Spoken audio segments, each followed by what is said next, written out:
Bismillahirrahmanirrahim. Assalamualaikum warahmatullahi wabarakatuh, dan, terima kasih atas kesempatan yang diberikan kepada saya. Baiklah, pada kesempatan kali ini saya akan mempresentasikan tentang, salah satu tugas mata kuliah dari dasar-dasar AMDAL, yaitu tentang, kegiatan pengembangan pelabuhan Kuala Langsa, Kabupaten Aceh Timur, Provinsi Nanggroe Aceh Darussalam.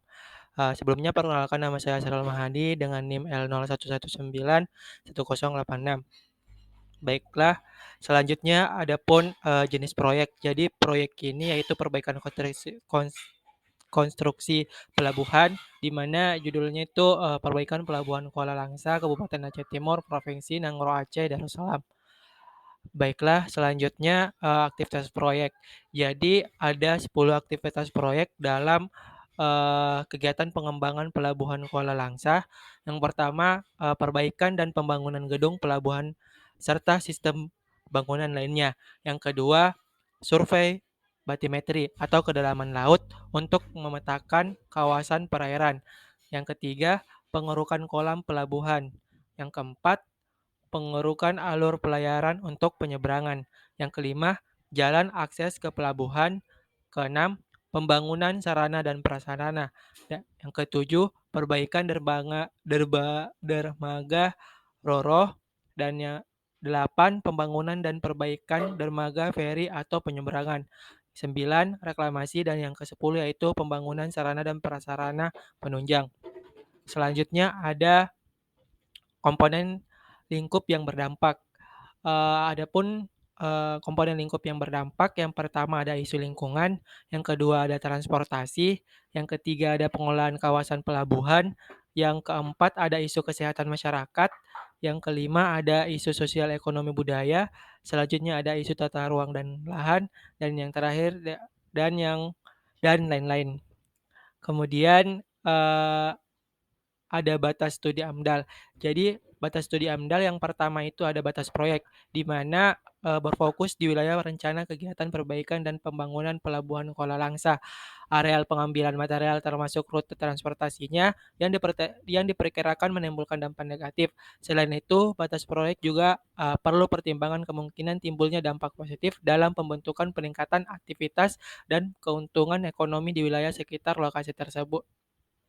Selanjutnya ada batas ekologis, di mana penentuan batas ekologis ini agar dapat mempertimbangkan keberadaan sungai-sungai yang bermuara atau memotong rencana kegiatan yang akan dilaksanakan. Batas ekologis juga agar mempertimbangkan kemungkinan dampak keberadaan ekosistem perairan yang bi yang biasa diukur dari kecepatan arus sungai. Selanjutnya ada batas administrasi, di mana, difokuskan kepada Kecamatan Langsa Barat dan kecamatan lainnya yang dianggap relevan di Kota Langsa, walaupun terbuka kesempatan untuk menarik batas lebih luas selama penentuan tersebut dapat dijelaskan secara rasional. Khususnya untuk batas administrasi, ini perlu mengacu pada RT/RW kota yang relevan. Selanjutnya adalah batas sosial, di mana difokuskan pada, pemukiman di Kecamatan Langsa Barat yang meliputi desa-desa di kecamatan tersebut. Batas-batas atau tempat-tempat yang konsentrasi interaksi sosial tersebut dapat saja dikembangkan jika dapat informasi lain yang lebih, menentukan. Oke, selanjutnya adalah tenaga ahli atau pakar yang dipakai dalam, studi ini atau,